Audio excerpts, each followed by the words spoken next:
and welcome to Warhawk Sports Saturday. I'm Carly Nimmer alongside my co-host for today's game, Daniel Schottler and Andrea Sidluskis. So guys, are we excited for football? I'm pumped. I've been waiting since the schedule came out. It's going to be a really competitive conference this year with Whitewater, Platteville being the two best teams in that conference. Oshkosh, I think it's going to take a little bit of a slip. So, right. 725681. Hello and welcome back to Warhawk Sports Saturday. I am Daniel Schottler. Last year, the Warhawks wrapped up their short-lived season with a 7-3 record after following up 3 straight Division III national championships in the past 4 years.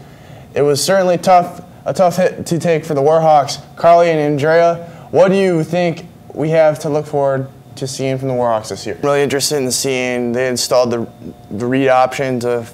I've talked to some players about that. That'll be interesting to see all season how effective that's going to be. I really like the wide receiving core this year. They have 6 good wide receivers. It makes Barrett look like Aaron Rodgers with how many options he has to throw to, and he has Junikin and Davis there too. The big question with this team is the offensive line. You know, Lucas Skiba, Connor Peters, they're both the only 2 recent returning starters this year. I like to see Lucas Skiba step up by being the Logan Allemond of this line. My friend Logan played for this team, won 3 national championships. He was the leader of that line during those 3 years, so that'll be interesting to see. Yeah, it'll be. And do you have any thoughts? Be interesting to see how all season how the conference shapes up. Yeah, I mean, Oshkosh, they're going to take a little dip because they don't have a quarterback right now. Platteville was impressive last year. They almost beat us. They went to the wire and almost beat us on a 2-point conversion. So it would be a really tough conference this year. Yeah, exactly. And you mentioned, you know, Platteville and Oshkosh. If we just look at the whole WEAC in general and the rankings, the Warhawks ranked 9th in that preseason poll, and Platteville and Oshkosh are actually behind the Warhawks, which is interesting, you know, because last season it was such a competitive season for all 3 teams, and for the Warhawks to get ranked 9th, you know, it's like, does that kind of push Platteville and Oshkosh to really, really compete and bring their all against the Warhawks? What are your thoughts about that? And Platteville's actually picked to win the conference this year. Right. And Whitewater's picked 2nd, and then it's Oshkosh. So. Yeah, it'll be interesting. You know, I think I can speak for everybody when I say I don't want a repeat of last year's homecoming game against Oshkosh, because, you know, it's always tough when you expect a really great game, especially for homecoming. But we are going to take a short commercial break, and when we come back, we're getting closer to kickoff here on Warhawk Sports Saturday. You know, obviously Kelsey Nobilio had a huge year last year. I expect the same out of her this year. Christian Ruchti and Kim Fry are going to have good years. One player to watch out on the volleyball team is a freshman that went to my high school alma mater in Tessa Weber. She looks a lot like Kelsey Nobilio from what I saw when I was covering the team lately. So that's going to be exciting. Yeah, that is great. Something that I do want to mention is our very new Classic Sports Network here at UWW-TV that'll actually be featured on channel 101.1 on campus. So that's very exciting. It'll be all of our archived shows and sporting events from the past, a blast from the past. Kind of think of it as an ESPN Classic. I'm really excited to have that. What are some episodes that you guys look forward to seeing? Any of the semifinal games from previous years that were brought us to go to Stag Bowl. Maybe some of those that, like the 2012 men's basketball run. Yep. The women's run from last year, you know. Yeah, exactly. Andrea, what about you? Anything? I was actually going to say right before Dan jumped in there, but yeah, the women's basketball games with those insane Mary Merge 3-pointers. Oh my God. Exactly. Yeah, that's actually the same thing I was going to mention, you know, being featured as #1 on ESPN Sports I was Center. there. Right. I mean, who can say that? I mean, a very, very small amount of people can say that they were #1 on ESPN Sports Center. So, I mean, that's something to be super proud of. Just as a Warhawk and as a student here at UW Whitewater, I mean, it brings huge pride to the community and to the school.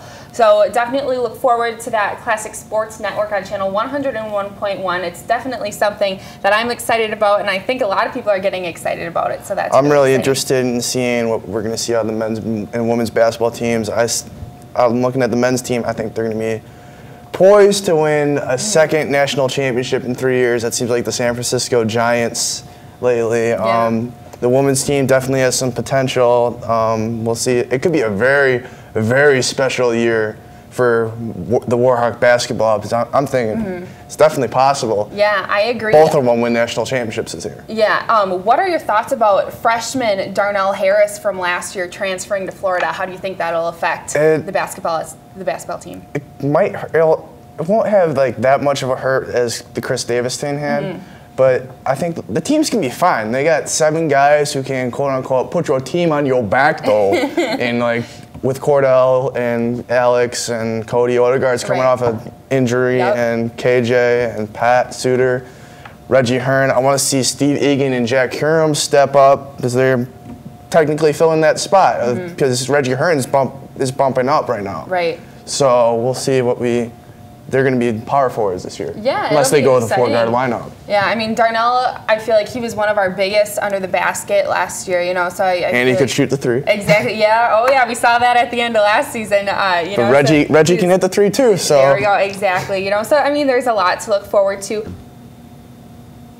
After a 7-3 record at the end of last season, the Warhawks have been picked to finish second in the Wisconsin Intercollegiate Athletic Conference, according to the league's preseason poll earlier this month. Whitewater is picked to finish behind top-ranked UW-Platteville, a team that the Warhawks beat early last season with a final score of 27-26. The Platteville Pioneers and the Whitewater Warhawks will face off this year at Perkins Stadium on homecoming in Whitewater, November 2nd at 1 o'clock. Carly and Andrea, what are your thoughts regarding the matchup against Platteville and the conference this year? Well, I'm super excited for this game. You know, I kind of almost think of this game as a Stevens Point game, just because it's such a huge game. I mean, it's a huge game every year, you know, always competing for that coveted Miners pick, which we did take home, I guess you could say, last year when we beat Platteville. But, you know, with the preseason rankings coming out, Platteville's picked to win conference and really take it over. You know, I actually have a couple friends who are playing for Platteville, so I am rooting for the Warhawks extra hard, because, you know, it would be awesome to really see them as the underdog and really take over that Platteville game. And I think also by that time we'll be pretty much warmed up, and we'll be we'll know who's starting, who's putting up points for us and stuff. And so I think that we'll be out for blood, and I think that we have a pretty good shot, even though they might be ranked or they might be picked to win. Right. I think that we can prove them wrong. Yeah, and actually something that's very interesting is that we're actually ranked 9th, and Platteville is ranked below us overall, right. Along with us being on top of Oshkosh as well. So that's really interesting. Dan, what are your thoughts? I think Whitewater's going to be better than people think this year. The wide receiving core is stacked. The defense didn't skip a beat last year. I mean, Wismer got hurt, but you know they still have the Stag Bowl MVP of 2011, Lusant Manette, and Mike Bratchett's going to step up. Massive mob leader Brady Gravold. Yep. Oh yeah, he made his up. mark at the basketball season games. That's for Marcus sure. McLinn, Andrew Keister is working his way into the rotation.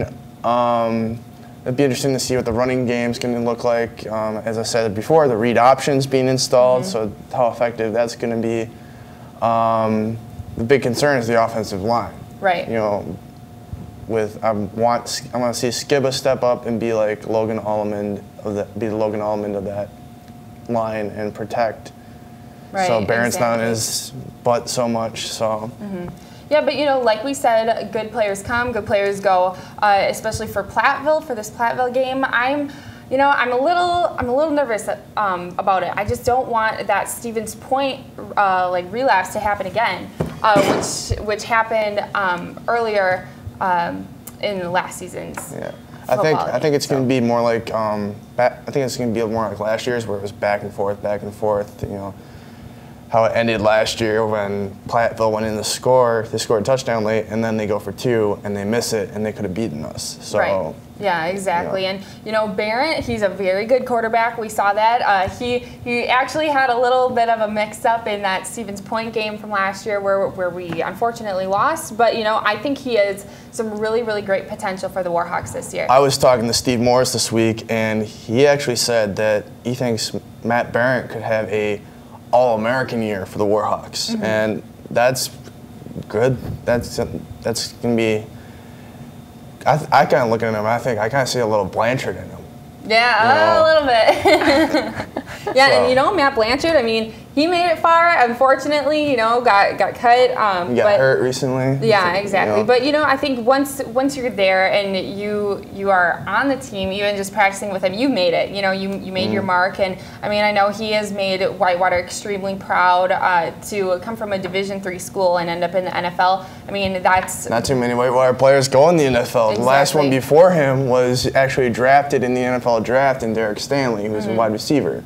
Right. So it's hard to be, let alone get into the division, come from a Division III school and make the NFL. Some players can. Pierre Garcon, Washington Redskins, Cecil Shorts from Jacksonville Jaguars has done it. So, you know, we'll see. Yeah, exactly. Kyle Wismer, I was talking to him this week. He is actually getting looked at by the San Diego Chargers, the Houston Texans, and the Dallas Cowboys right now. Yeah. So we'll see if he's the next one up. Yeah, so. Exactly, right? That would be wonderful. Especially, you know, as an All-American status, you kind of have, you know, I guess, what do you guys think about that? Do you think that has a little more of a push when it comes to, like, NFL teams looking at D3 athletes? I would think so, just because they're nationally recognized, Right. so they clearly have the talent. They clearly have some kind of leadership skill. They clearly have what it takes to be potentially an NFL athlete. Yep. So why not? I agree, you know, and it's unfortunate. Earlier before the show, when we were talking about Lavelle Coppage, you know, great talent there. Big guy, he can get through those gaps really, really quickly, especially for his size. But you know, it's unfortunate. I mean, that we don't have a running back like that this year. Exactly. I mean, that would have done so much damage against Oshkosh, against Platteville. It would be so great to have like a clone of Lavelle Coppage back on our team, because that would be wonderful. I'm kind of proud about, you know, Lavelle and Matt, because my friend Logan, you know, went to my high school. He blocked for both of those two guys, and he was an All-American too. So yeah, it's really proud to have one of my friends block for them. That is cool. Yeah. Well, we're going to move on. We're going to be talking about the All-Americans. Earlier this summer, 5 Warhawk football players were selected to the USA College Football Division III preseason All-American team. Wide receiver Tyler Huber was named to first team, and teammates Cole Klotz, Lusant Manette, Kyle Wismer, and Eric Kindler all added honorable mention credentials. With these 5 standouts on the field for the Warhawks, what can you look forward to seeing from them in today's game? Well, one thing we don't really talk about much is actually special teams. So Kindler's, you know, his All-American honors, I think he's been very solid for the past 4 years. He's a punter and kicker, and he's like one of the top scorers on the team. And a lot of people don't give him enough credit, I think. That's so true, Andrea. You know, and you hit the nail on the head. Kindler, you know, he is such a great and accurate kicker. He did have an off game last year, if I'm correct. Was that Buffalo State? Yes, Buffalo State, that first game. You know, and it's unfortunate when you have a big game like that, the first game of the season, to come in and kind of get those nerves, those first kind of preseason jitters. But I mean, great player, absolutely, and he totally deserves those All-American honors. I'm interested in seeing what we're going to see out of Tyler Huber. He got medically cleared, and as well as Kyle Wismer. Those two are both coming off of injuries from last year, so seeing how those two guys can perform. Yep, exactly. And Matt Barrett, too, possible All-American. Right. Yep, exactly. Tyler Huber, actually, his second consecutive year, if I'm not mistaken, as All-American honors. You know, he's really doing some great things for us, like you said, coming off of an injury. So we'll see how that goes. I believe he went down early on in the season last year. So it'll be really, really great to have him back, and I'm interested in seeing what he can do too for the team. You know, we talk about All-Americans and how tough it is to get there. I mean, we're ranked 9th nationally right now in the preseason polls. You look at other teams like Mount Union, who always seems to be ranked up there. The St. Thomas Tommies. Exactly. Linfield's supposed to be really good this year. Right. To have this many All-American honors, it kind of shows you what a great team and what a great coaching staff we have here at Whitewater. I'd like to go back and talk a little bit about more about Lance Leipold. Like we talked about earlier, his 7th year, going into that this year and this season, and that 79-6 game streak. I mean, that is an awesome record, and especially the fact that right. there's a 46-game winning streak right in the middle of that. So yeah, exactly. Especially with last year's 3 losses, to have half of those losses in 1 year is kind of unfortunate. But that shows you how great of an impact he's made those other years. And hopefully, we can start that all right off today against Washington University and start that winning streak right back up. So what are your thoughts about Coach Leipold and just how he goes about handling the team? He's a great coach. It's amazing that he's 79-6. You don't shame yourself into that. Your team has to have some great players. They've had great players over the years. Logan Allman, Lavelle Coppage, Matt Blanchard, Aaron Roosh, Adam Big Play Brandis. Booker Stanley was on one of those teams too. So you don't shame, and Justin Beaver too. So. Yeah. But beside just even that, like the players actually respect him as a person too, and I think that's very helpful in a coach, because if you don't. And the little known fact about him, he has a rare eye disease too. Really? A fun fact of the day? Yeah, Fox 6 did a special on that. Really? I think last year. So a great role model to look up to. That's wonderful. Well, we're going to take a short commercial break, and we will be right back. Getting closer to kickoff here on Warhawk Sports Saturday. I'm kind of interested. This is kind of a hometown bias here. One of the quarterbacks out of Kenosha, not of Tremper Bradford, but Wilmot High School, he transferred from Northern Michigan University, which was where Blanchard transferred from. And I'm interested in seeing if there's any blowouts this year where Lance Leipold puts in Chris Nelson and see how, because he's the future of this club after Barrett leaves, so I want to see that. Right, and we saw it last year too, where Brecky, he was having kind of an off game, a very off game, and here comes our backup quarterback, so you never know, and here Barrett is today, so it'll be very interesting to see. It'd be kind of cool from my standpoint, because this guy's kind of from my hometown type. Yeah. Well, not really, but from the Kenosha County area. Right. So. Yeah, always rooting for that hometown champ, right? Yep. So that'll be something very interesting to see. Dennis Moore, a running back, didn't really get a lot of playing time last year, but like you said, Coach Leipold said, he's a very, very good player. So, that whole running back situation, it'll be very interesting to see what happens with all of our running backs. That as well as the secondary defense. I'm really looking to see who's going to step up that way too. I'm thinking like Marcus McClin is probably going to have to be the leader out there in the secondary D. Yeah, exactly. Coach Leipold was saying that Andrew Keister, who's in the rotation a little bit the last few years, he expects him to step up a little bit. Obviously, massive mob, Brady Gravold needs to step up too. He'll be starting, so. Yeah, let's go back and talk a little bit about our All-Americans. Lusant Manette, an Stag MVP. Bowl MVP 2011. Exactly. He's made some really, really great plays for us. Can you tell us a little bit about what he's done for this squad? Is he just a great overall player? He's a great defensive presence. Right. It's awesome that he's a two-sport athlete too. So exactly, yeah, really great in track too. A hard worker and a great person. I got to know him last season a little bit, talking with him about football, and just a very, very down-to-earth guy. And he's so deserving of that MVP Stag Bowl award, because he really went out of his way to really get it done for the team. I love the linebacking core this year with Wismer, Klotz, Cortez, and Williams. That'll be really cool to watch how those guys. Yeah, I agree. And let's talk a little bit about Jake Kumro.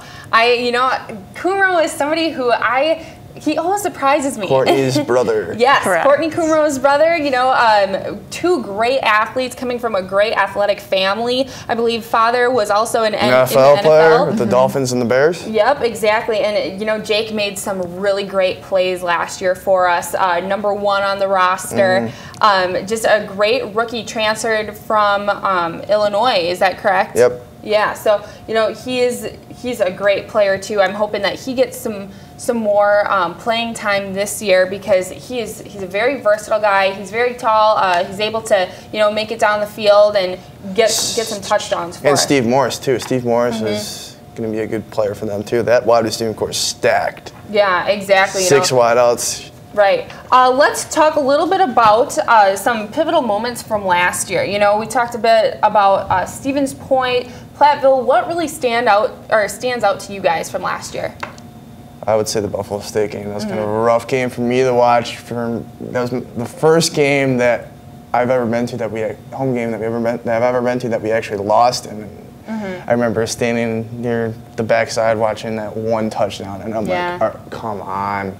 Yeah. And going back, I'm like, Eric Kindler missed 2 field goals in that game. They could have won that. And looking back, it should have been a blowout. I think 2 weeks from now, that Buffalo State game, I think it's going to be different. It's going to be one-sided, Whitewater beating the living crap out of them. Right. So I know, fingers crossed. I would love to see that too, you know, especially because they came from such a long ways, and it's for them. And we're going there this year. So. Yeah, exactly. So, I mean, it'll be interesting to see how things kind of play out in that aspect. Also, you know, we talked about Platteville earlier in the show, and that'll be very interesting to see just kind of the player matchups too. You know, we talked about our All-Americans versus their like defensive line. You know, it'll be different to see kind of how we match up, seeing as, like we said, great players go, great players come. So it'll be very interesting. But Stevens Point, I mean, that will always hands down be an interesting game for me, because that second game, you know, with them coming in and beating us at the end, that was very, very unfortunate. I think the WISC is going to be so competitive the next few years because you got Oshkosh, you got Platteville, and those rivalries are going to be so intense the next few years with how things turned out last year. So. Right, I agree. Andrea, what did you have to add? Well, the thing is, if you look back and look at the losses that we took last year, it's not like we got blown out. I mean, it was like very close games, 7-6. You know, so 17-14. Right. So if you look at it, like it's just it's very, very small, minute things that I'm sure that they've been working on. And there were just a few plays here and there from last year where they didn't go our way, and we're used to seeing them go completely our way. And Leipold has talked about that numerous times. Exactly. So. Yeah, and you know, that is such a great point. You know, there's those little things that just need tweaking, and I feel like we have such a great group of players and athletes and coaches this year. So hopefully, I mean, that'll really bump us above and beyond. Maybe bring us back to the promised land. Yep, exactly. Bring us back to the promised land. That would be really, really, truly amazing. You know, we talk about how hard these players have been working. They've already been prepping for weeks already. And it all starts paying off today. So I know I'm excited to see that game against Washington. Like we said earlier, this is going to be the second matchup against Washington University. Based out of St. Louis, they're coming here. We went there last year, and we ended up beating them there as well. But like we said, you know, things can always change. We learned that from the first Stevens Point game to the second Stevens Point game last year. So it'll be cool to see the matchups for each team. Who's ready for some football? I am very ready. Time to pound the rock. Pound the rock, you bet, over at Perkins Stadium. We are very excited. We're getting closer to kickoff. Let's discuss a little bit more our All-Americans. So actually, before we move into All-Americans, let's talk about Ryan Givens. You know, somebody who's looking to step up here for us this year. He was hurt last year, too. So. Yep, he was hurt last year, too. Also, Tyler Huber coming off of an injury. So I think a lot of the importance that they look for in athletics is sustainability and looking to prevent injuries. You know, I know that the players go through a lot of athletic attention, a lot of strength and conditioning. Exactly. You know, we have Munger over at Warhawk Fitness, who is all about keeping those players healthy. A great, great connection to have for the Warhawk athletes. But we will be back right after this commercial break with our predictions, and then it's Warhawk football season. On the Rock. Yes, on Warhawk Sports Saturday.